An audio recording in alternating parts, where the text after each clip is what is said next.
नमस्कार, daily update में आपका स्वागत है। आइए नजर डालेंगे आज की ताजा ट्रेंड खबरों पर।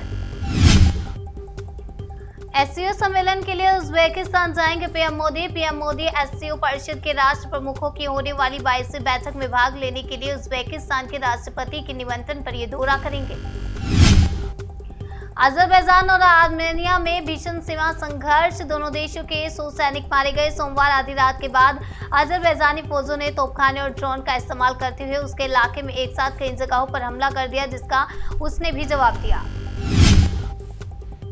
लंदन लाए गए दिवंगत महारानी एलिजाबेथ द्वितीय का पार्थिव शरीर श्रद्धांजलि देने के लिए उमड़े लोग। महारानी एलिजाबेथ द्वितीय को 19 सितंबर को लंदन के विंडसर में किंग जॉर्ज चतुर्थ मेमोरियल चैपल में दफनाया जाएगा।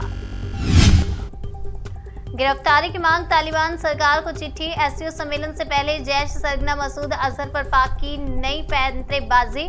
शंघाई सहयोग संगठन की बैठक से पहले पाकिस्तान ने एक नया दांव चलाया है। उसने कहा है कि आतंकी मसूद अजहर अफगानिस्तान में छिपा बैठा है, गिरफ्तार कर लो।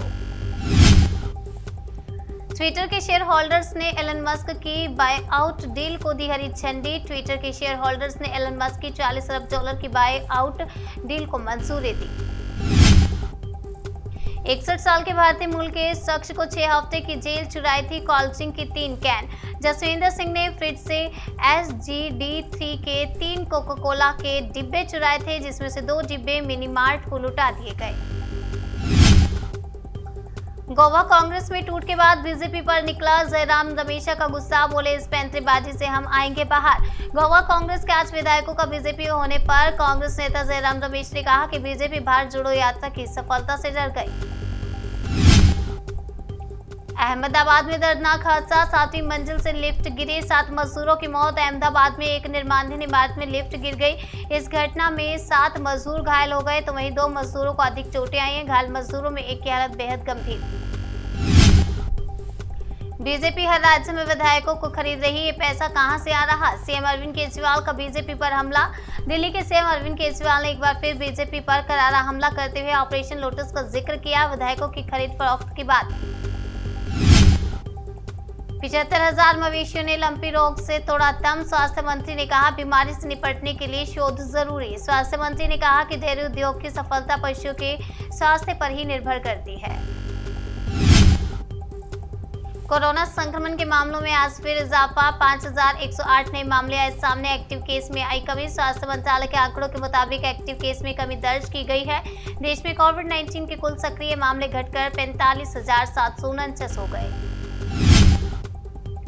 दिल्ली में गलत वाटर मीटिंग रीडर पर सरकार सख्त, गड़बड़ी पाए जाने पर दर्ज होगी एफआईआर। दिल्ली सरकार ने वाटर मीटर रीडिंग मामले पर सख्ती दिखाते हुए कहा कि गड़बड़ी पाए जाने पर एफआईआर दर्ज की जाएगी।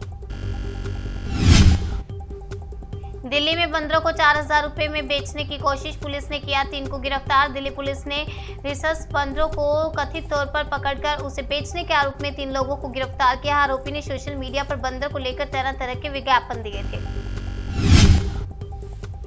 भारत जोड़ने चले राहुल गांधी के गोवा का घर बिखरा। 11 में से 8 कांग्रेस विधायकों ने थामा बीजेपी का दामन। राज्य के पूर्व मुख्यमंत्री दिगंबर कामत और विधानसभा में नेता प्रतिपक्ष माइकल लोबो समेत कांग्रेस के 8 विधायकों को सीएम प्रमोद सावंत की मौजूदगी में बीजेपी में शामिल कराया गया। जम्मू कश्मीर के पुंछ में सड़क हादसा, 9 लोगों की मौत। उपराज्यपाल ने की मुआवजे की घोषणा। सेना का बचाव अभियान जारी। बस दुर्घटना में कई लोग जख्मी हुए हैं। कई घायलों को मंडी के अस्पताल में भर्ती कराया गया। एमपी और आंध्र प्रदेश में बारिश ने बिगाड़ी शहरों की सूरत। रतलाम और श्रीकाकुलम में लोग बेहाल। कई राज्यों में भारी बारिश का अलर्ट। मौसम विभाग ने महाराष्ट्र, मध्य प्रदेश, उत्तराखंड समेत देश के कई हिस्सों में भारी बारिश की संभावना जताई है। 8 राज्यों में शुक्रवार तक भारी बारिश का अलर्ट है। ब्रिटेन की महारानी एलिजाबेथ द्वितीय के अंतिम संस्कार में शामिल होंगे राष्ट्रपति द्रौपदी मुर्मू, जाएंगे लंदन। महारानी एलिजाबेथ द्वितीय के राजकीय अंतिम संस्कार में शामिल होने के लिए राष्ट्रपति द्रौपदी मुर्मू लंदन जाएंगी। उड़ान भरने से पहले एयर इंडिया एक्सप्रेस की फ्लाइट से उठा धुआं। विमान में सवार थे 141 यात्री। उड़ान के ठीक पहले धुआं निकलने के कारण मस्कट से कोची जाने वाली फ्लाइट से आपात स्थिति में यात्रियों को उतारा गया। खबरों से रहने के लिए अपडेट देखते रहिए जनसेतु का खास प्रोग्राम डेली अपडेट।